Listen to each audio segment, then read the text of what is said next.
आप लोगों को कॉमन मेडिकल इमरजेंसीज के बारे में बताऊंगा।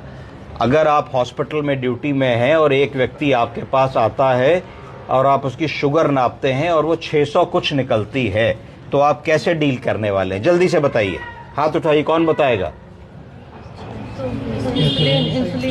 इंसुलिन लगाएंगे। कितनी लगा देंगे?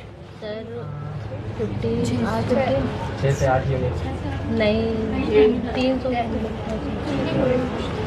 सर 15। सबसे पहले अगर हम इमरजेंसी देख रहे हैं और हमारे पास मरीज आता है जिसकी शुगर अगर ज़्यादा है, तो हम समझेंगे कि उसको हाइपरग्लाइसीमिया हो रहा है और हिस्ट्री लेके जानने की कोशिश करेंगे कि मरीज को डायबिटीज़ है कि नहीं है, तो कितने सालों से है, वो क्या दवा खाते थे, गोली खाते थे कि इंसुलिन पे थे, आज उन्होंने अपनी गोली खाई है कि नहीं, आज उन्होंने अपनी इंसुलिन लगाई है कि नहीं। इतनी हिस्ट्री हम लोग 10, 20, 30 सेकंड में ज़रूर पूछ लेंगे।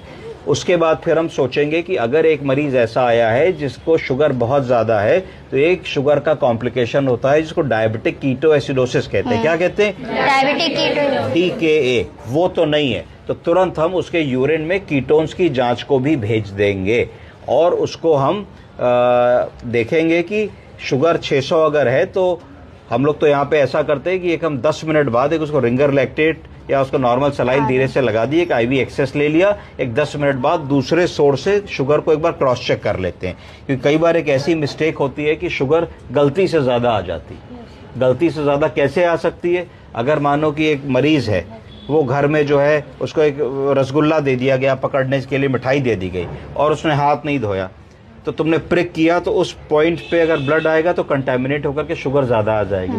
तो एक सेकेंड हाफ से भी 2 मिनट बाद शुगर चेक कर लो। अगर दोनों रीडिंग्स तुम्हारी कोइंसाइड कर रही हैं, तो फिर तुम हाइपरग्लाइसीमिया के लक्षण पूछो कि हाइपरग्लाइसीमिया के लक्षण क्या है?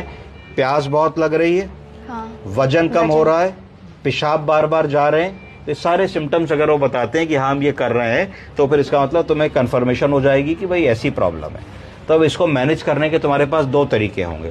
एक होगा कि तुम शॉर्ट एक्टिंग इंसुलिन से मैनेज करो, और दूसरा होगा कि लॉन्ग एक्टिंग यूनिट से मैनेज करो, और तीसरा होगा कि प्रीमिक्स इंसुलिन से मैनेज करो जिसमें लॉन्ग और शॉर्ट मिला दो।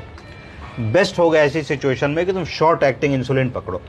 अब शॉर्ट एक्टिंग इंसुलिन जो है वो कैसे लगाओगे? किसी भी इंसुलिन को लगाने के 3 रूट बने। कौन कौन से? सबसे पहला इंट्रामस्कुलर, दूसरा इंट्रावेनस, तीसरा सबक्यूटेनियस। अब तीनों रूटों में क्या फर्क है बताओ? अब बताओ कि सबक्यूटेनियस और इंट्रामस्कुलर तो एक ही जैसे हो गए, और इंट्रावेनस और सबक्यूटेनियस में क्या फर्क है?